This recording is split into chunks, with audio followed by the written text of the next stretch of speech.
आज सेनापती होऊन गंगापुत्र भीष्म युद्धासाठी आलेला आहे. अर्जुना, तू क्षत्रिय आहेस आणि क्षत्रियाचा धर्म असतो हातामध्ये धनुष्य घेणे आणि धनुष्याला बाण लावणे आणि रणभूमीमध्ये उतरल्यानंतर शूरत्व आणि श्रुत्वाचं अंग दाखवायचं असतंय.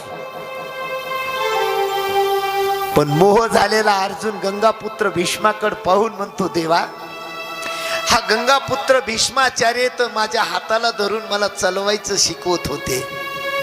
मग देवाच्या डोक्यात आलं की बिघडलं गड्या हे खेळ.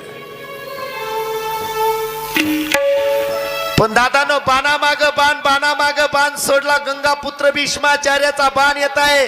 अर्जुनाच्या रथाचा ध्वज तुटून पडलेला आहे. अर्जुनाच्या डोक्यावरला टोप बाजूला पडलेला आहे. अर्जुनाच्या भुजाला एक धनुष्याची बाण लागलेला आहे. अशा प्रसंगी द्वारकानाथ श्रीकृष्णाला कळलं की नक्की हा मथारा माझ्या अर्जुनाला मारल्याशिवाय सोडणार नाही. म्हणून देवानं रथातून उडी टाकली दादानो, आणि एका रथाचं चाकाचा आक मोडलेला होता. मोडकं चाक हातात घेतलं, गंगापुत्र भीष्मावर एका भक्तासाठी